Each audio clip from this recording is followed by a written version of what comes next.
World cup जीते अभी एक हफ्ता हुआ है और उस जीत के दो धुरंधर महानायक जोड़ी नंबर 1 सारी फिल्में खत्म हो जाएंगी। मेरे साथ हैं संजू सैमसन और मेरे साथ है अभिषेक शर्मा। कहते हैं कि fire and ice, ice and fire. यार ये सवाल मैंने आपसे वहां पर ऊपर भी पूछा। आप आइस वैसे हो, ये फायर वैसे हैं, मतलब ऑफ द फील्ड। यार आप दोनों बैटिंग करने जाते हो उस वक्त आइस तो पिघल जाती है। हैं? कमाल कर दी यार। फायर बॉल जाती है तब सिर्फ फायर मतलब अब आप दोनों का भी एक कंपटीशन होता होगा कि यार उधर से 3 तू मारेगा, 3 इधर से मैं मारेगा। यार हम लोग तो सिर्फ टीवी पे देखते हैं, कंपीट नहीं कर सकते अभी से आप। कैसे मारता है नहीं, मगर मैंने उधर भी स्टेज पे भी बोला संजू भाई का इजी है, बिना कुछ बोले मारते हैं। मैं तो फिर इनसे पूछता हूँ पाजी मारूं ना मारूं, मार मार सब मार। फिर पाजी हमारा ये कॉम्बिनेशन काफी अच्छा चलता है अंदर भी। बट आप दोनों को मैं क्रेडिट दूंगा बिकॉज विराट कोहली और रोहित शर्मा को आप दोनों रिप्लेस कर रहे थे। इन ऑल फेयरनेस, इंडिया जब लास्ट वर्ल्ड T20 जीता था, बारबाडोस में थे हम, और वो दोनों जब गए उसके बाद इंडिया की नई सोच आई संजू सैमसन अभिषेक के साथ। और बात सिर्फ नाम की नहीं थी कि आप किनको रिप्लेस कर रहे हो, बात थी आप किस तरह की क्रिकेट खेल रहे हो। अच्छा हमें यह लगा कि जिस तरह के क्रिकेट का आपने आगाज किया, एंड में फिर अंजाम भी वही हुआ और उसी लिए इंडिया वर्ल्ड चैंपियन बना। पाजी आप आंसर दो पहले। हाँ जी भाई, जैसे आपने राइटली बोला, जैसे ड्रेसिंग रूम में बातें होती रहती है। तो हम ऑस्ट्रेलिया में जो वर्ल्ड कप हारे थे रोहित भाई के अंडर में 2022, हाँ जी 22, हाँ शायद, तो वहाँ से ये बात शुरू हुई थी कि ये ऐसा बैटिंग नहीं चलेगा इंडियन टीम को T20 फॉर्मेट में।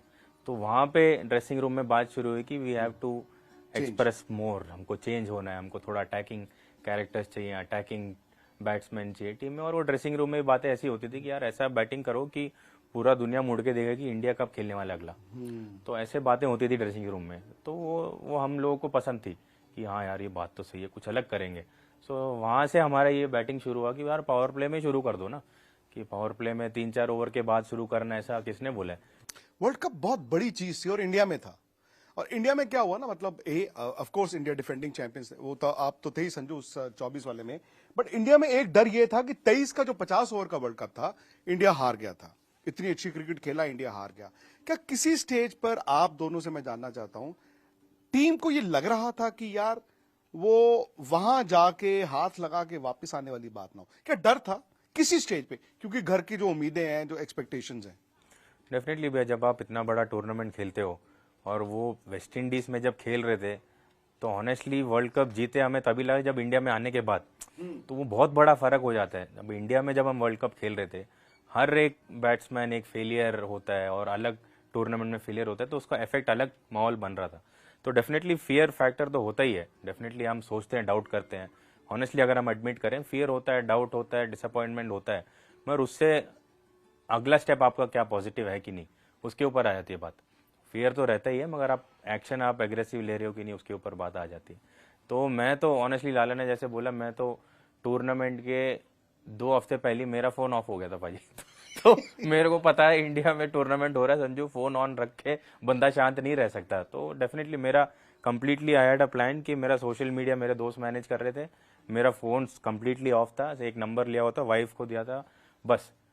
तो I was like completely zoned in and I knew that ये तो वेरी नॉर्मल सी बात हो जाएगी। बट आपने बाद में बोला, आपने कहा कि न्यूजीलैंड वाली जो सीरीज थी right before the world cup, वहां पर मुझे ऐसा लगा कि सब कुछ मेरे हाथ से निकल गया। वो क्या था? बिल्कुल भैया, सब कुछ हाथ से निकल गया। मेरे लगा खत्म हो गया, मैं तो ट्रिवेंड्रम में आखिरी मैच खेल गया मैं। नहीं, मुझे अभी भी वो मेमोरी याद है जब ट्रिवेंड्रम में खेले हम। ऑब्वियसली वहाँ पे एक ही नाम संजू संजू चल रहा था। बट पहली बार मैंने संजू भाई को देखा था कि थोड़ा सा ना, जैसे क्योंकि मैं भी इस बार हुआ था, तो मुझे वो फीलिंग याद है कि थोड़ा जोन्ड आउट हो गए, थोड़ा सा ना जैसे ऐसे लगता है कि आप समझ नहीं पा रहे क्या हो रहा है। तो मैंने उस टाइम पे देखा था संजू बाजी को। बट जब ये वर्ल्ड कप के लिए आए, तो वो चीज़ ओवरकम करनी बहुत ही ज़्यादा एज अ प्लेयर डिफिकल्ट थी, जो मैंने इनकी आंखों में देखी कि वो फेयर ही नहीं है अभी। तो वो एक चीज़ मुझे वो सीखने के लिए तब दिखी कि यार इतना कुछ हो गया इनके साथ। मतलब 5 इनिंग में ऐसे, 4 इनिंग में बिल्कुल ही मतलब आउट हो गए, अपने घर पे आउट हो गए जहाँ पे उम्मीद बहुत ज़्यादा थी।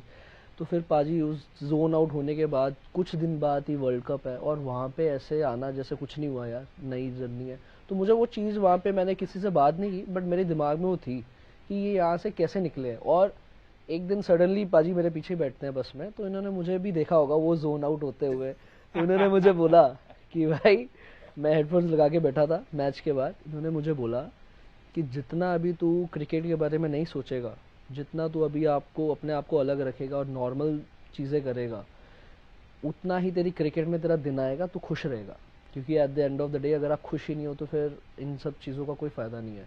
क्योंकि क्रिकेट जब आपने खेलना शुरू की, ऑब्वियसली आप इंजॉय करते थे, तो इन्होंने मुझे बोला कि भाई ये सब चीज़ें निकल जाएगी, बस तू अपनी जो प्रोसेस है, अपना ऑफ द फील्ड जो चीज़ें हैं उस पर ध्यान दे। कोई भी क्रिकेट की बात कम हो सकती है, किसी से जो क्रिकेट की बात कर रहा है उसको बस कर दो। क्योंकि और मैं इनकी बात इसलिए मुझे वो ज़्यादा हिट हुई क्योंकि एक हफ्ते पहले इनके साथ हुआ वो चीज़ें, और ये वो चीज़ से निकल चुके थे। तो मुझे लगा यार ये बिल्कुल सही कह रहे हैं, मैं ऐसे करके देखता हूँ। उसी टाइम पे सोशल मीडिया मुझे स्काई और जीजी भाई सब ने बोला कि बंद कर दे, तो वो सारी चीज़ें वहाँ से मुझे लगा।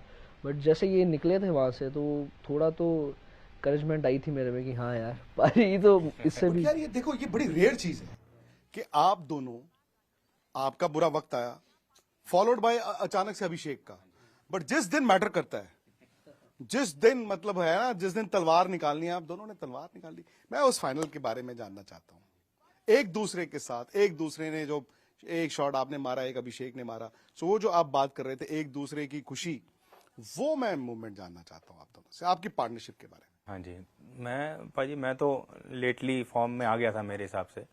2 मैच अच्छे रन बन गए तो मैंने सोचा यार हाँ मैं थोड़ा सेटल्ड हूँ। मगर मेरे अंदर एक और बात थी कि यार अगर अभिषेक चल गया तो फिर ये लोग खत्म है। ये मेरे को, पूरी टीम को, पूरी कंट्री को पता था कि अगर अभिषेक पावर प्ले में चल गया तो then we are winning the game in the power play itself, और वही हुआ। एंड ये बहुत दिमाग वाला बंदा है, ये दिमाग से बैटिंग करता है, मैं दिमाग लगाते नहीं बैटिंग में ये फर्क है। तो ये पूछते रहते पाजी ये अभी फील्ड इन्होंने ये ले ली है तो क्या करें, ये क्या डालेगा, वो क्या डालेगा, तो हमारी बातें चलती रहती है। तो मेरे दिमाग में तो यही बोलते इसको मत मार अभी तो मुझे याद है पाजी 5वें ओवर में मेरे पास आए भी थे, कह रहे भाई एक ओवर और पड़ा है, ये ओवर, ये लास्ट बॉल है, रुक जा। 5वें ओवर में 40 रन मारने जा रहा था ये मैं कहता था एक और बचा है आराम से यार, कोई और सेम सेमीफाइनल में हुआ था इंग्लैंड के खिलाफ, ऑफ स्पिनर डाल रहा था, लास्ट बॉल थी, पाजी कहते हैं अब आ गए रन, इसको और ना मारी। और वो इंस्टिंक्ट मेरा, मुझे पता था वो कहाँ डालेगा, बट पता नहीं क्या वो जैसे शॉट नहीं लगा या एग्जीक्यूट नहीं हुआ जो मैं चाहता था। फिर बट मैं उसके बाद गया, मैंने एक चीज ठान ली कि मैंने कहा अगर संजू बाजी फाइनल में कुछ बोलेंगे तो मुझे सुनना है, जो मर्जी बात है। तो मैंने वो 5वें ओवर में वो बॉल नॉर्मली खेली और 6वें ओवर पे हमने रन बना दिए अच्छे खासे। नहीं, वो जब तक अभिषेक आउट हुआ एक्चुअली मैच खत्म हो चुका था। इंडिया वर्ल्ड कप फाइनल जितने बजे भी जीता, आई थिंक रात को 10:46 पे, मेरे हिसाब से वो फाइनल खत्म हो गया था जब आप दोनों की ओपनिंग पार्टनरशिप बोर्ड पे लग चुकी थी। उसके बाद New Zealand was playing catch up, मतलब हाँ वो फिल्म आप 3 घंटे की पूरी देखने वाली वो चीज थी। बट एक बात बताऊं मैं अभिषेक, सक्सेस और फेलियर के बीच वो लकीर कितनी महीन होती है। आपका जो पहला मैच था, हम सब ने कहा यार अभिषेक की एक और 0 आ गई, एक और आ गई, एक और आ गई। पहले मैच की इनकी पहली शॉट याद कीजिए, जो इन्होंने मुंबई में वो मारा एक्स्ट्रा कवर पे, वो गोली की तरह निकला है, सौरभ को शायद मारा आपने, तो टीवी में मैंने कहा ओ छक्का आ गया। बट वो अब किस्मत की बात है कि वो कैच हो गया। अगर वो 2 आप गज ऊपर से मारते, वो पहली बॉल पे वर्ल्ड कप के छक्का हो जाता, सो शायद ये सब बातें भी होती। बट वो जो ऊपर वाला देता है वो देता भी वक्त पे ही है। बिल्कुल, ये आप दोनों ने रियलाइज किया, और आप दोनों को देख के हम सारी दुनिया इस चीज को लाइफ लेसन ले चुकी है कि इंतजार करो यार, इंतजार करो, क्योंकि आपने अगर मेहनत की है तो उसका फल मिलेगा। इंडियन क्रिकेट के लिए ये जीत का क्या मतलब है? बिकॉज मुझे बहुत से लोग ऐसे मिले, अब मैं हैरान होता हूं, मैं उस जनरेशन से आता हूं कि हम लोग कहते थे यार इंडिया ऑस्ट्रेलिया में गया 2.5 दिन में मैच हार गया, अरे यार ये हार गए। लोग पता क्या कह रहे हैं, यार वर्ल्ड कप तो जीते मजा नहीं आया। मैंने यार तुम फिल्म देखने गए हो जो तुम्हें मजा नहीं आया, यहाँ पे जान लग गई और तुम कह रहे हो मजा नहीं आया। बट ये it is also a signal कि इंडियन पब्लिक जो है अब जीत को लेके बहुत ज्यादा टेंशन भी नहीं लेती, ये भी एक सिग्नल है। आप इसे कैसे देखते हैं? बिल्कुल भी, जैसे आपने बोला कि इंडियन क्रिकेट बहुत बदल चुका है, जैसे पहले था, लेकिन अभी हम वर्ल्ड कप क्या एक बायलैटरल का एक मैच भी नहीं हार सकते वहां तक बातें आ गई है। तो अपना क्वालिटी इतना बड़ा हो गया है कि डेफिनेटली पीपल के एक्सपेक्टेशन भी बहुत बढ़ जाएंगी। तो जैसे पहले मैंने बोला हमारे पास इतना टैलेंट है, इतना स्किल है, तो करेक्ट लीडर्स और करेक्ट एक्सपेक्टेशन, करेक्ट कंट्रोलेबल्स अपने ड्रेसिंग रूम में रहे अच्छे एनवायरनमेंट के साथ, तो पाजी ऐसा लगता है कि we should be the strongest ever nation to have played this game. At least white ball cricket. हाँ जी डेफिनेटली। व्हाइट बॉल क्रिकेट तो इंडिया डरा रहा है। मतलब all said and done India, मुझे लगा कि शायद पूरे मैचेस में आप लोग 100% पे नहीं खेले, बट जिस वक्त फिर जरूरत पड़ी वो उसके बाद आप लोग को हाथ नहीं लगा पाया। बिल्कुल। सूर्य कुमार यादव कप्तान और गौतम गंभीर कोच, इन दोनों के बारे में मैं आप दोनों से जानना चाहता हूं। गौतम ने बोला कि टीम में आप 100 बनाओ 50 बनाओ, सेट की बहुत अच्छी बात है, बट अगर आप 10 बॉल ले रहे हो 90 से 100 जाने के लिए, या 5 बॉल ले रहे हो 45 से 50 जाने के लिए, तो आप गेंदें जाया कर रहे हो। सो ये वाकई में फिलॉसफी है आपकी ड्रेसिंग रूम की? मुझे लग रहा है पहले दिन से ही जीजी भाई तो एक ही चीज़ के पीछे थे कि कोई भी यहाँ पे इंडिविजुअल जो भी माइलस्टोन हो गए, स्कोर्स हो गई, कोई भी उसकी बात नहीं। और सच में ऐसे ही था, 1.5 साल से ऐसे ही चल रहा था कि जब हम वो जो लास्ट में टीम मीटिंग करते हैं या उसमें जो अवार्ड देते हैं प्लेयर ऑफ द मैच खुद से टीम की तरफ से जो होता है, तो वो किसी भी दिन मुझे ऐसे नहीं लग रहा कि उसको मिला है जिसने 100 बनाया या 50 बनाई है, जिसने 4 विकेटें ली हैं, 5 विकेटें, वो उसको मिल रहा था जिसने इम्पैक्ट डाला है मैच में। तो आई फील वो वहीं से कल्चर स्टार्ट हो गया था जीजी भाई से। और ऑब्वियसली सूर्य भाई, उन दोनों की बॉन्डिंग ऐसी थी कि वो खुद से ही स्काई भी, जैसे देखो आप ऐसे ही क्रिकेट खेलते आए हैं कि टीम का सोच के अपना नहीं सोचना, जाते ही अगर पहली बॉल मिली उस पर मार देना, स्वीप मार देना, अपना शॉट मारना। तो आई थिंक अगर आप इन दोनों को देखोगे तो अगर आपके दिमाग में वो चीज़ बार बार आ रही है, डाल रहे हैं, अगर आप आउट भी हो रहे हो कोई बात नहीं, आप मैच जिताओगे, आप अपने इम्पैक्टफुल पे देखो कैसे इम्पैक्ट डाल सकते हो।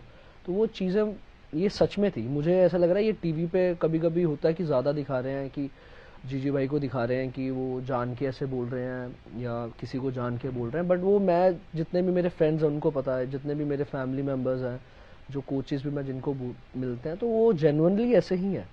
क्योंकि मेरे से जितनी बड़ी भी उन्होंने बात की, उन्होंने यही बोला है कि तू बस अपने कैसे इम्पैक्ट डाल सकता है उस पर ध्यान दे, आई विल मेक श्योर कि कोई आप पे उंगली ना करे। तो वो जैसे हुआ है, मैं ये, क्योंकि जब अगर ये वर्ल्ड कप से पहले देखोगे तो ऑब्वियसली मैं स्कोर कर रहा था, बट जैसे फर्स्ट हाफ में या जिस पे भी मैचेस में मैंने नहीं की, उन्होंने फिर भी यही बोली थी कि डोंट वरी, ये इस टीम में कोई भी उंगली नहीं करेगा, स्पेशल बाहर से जो भी कर रहा है वो हमें इस टाइम पे फ़र्क नहीं पड़ रहा, but I will make sure कि आप एक अच्छे इन्वायरमेंट में रहो, सब आपका साथ देंगे, और आप बस अपने कैसे टीम को जिता सकते हो, चाहे वो 5 बॉल 20 बना के हो, चाहे वो एक अच्छा कैच पकड़ के हो, बस उस पर ध्यान दो, माइलस्टोन की तरफ नहीं जाना।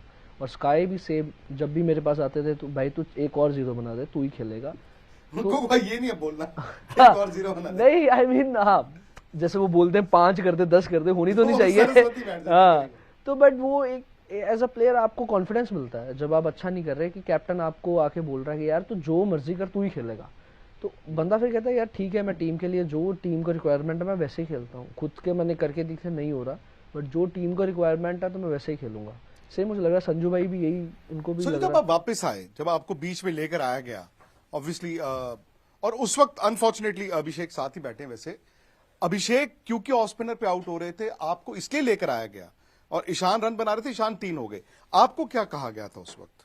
भाजी ज्यादा कुछ नहीं, जो खेल रहा है बोला उन्होंने बस ज्यादा ऐसे लाइक टैक्टिकल बातें हुई नहीं, जैसे गौती भाई और सूर्या का फिलॉसफी मैच हो रहा था। जैसे पिछले बार मैं 1 महीने बाहर बैठ के देखा कि रोहित भाई और राहुल सर का जैसे मैच हो रहा था, इनका भी कॉम्बिनेशन अच्छा बन रहा था, तो ये ज्यादा कॉम्प्लिकेटेड नहीं करते थे बात, जैसे सिंपली हाँ संजू तू खेल रहा है और तू कीपिंग करेगा and we are backing you.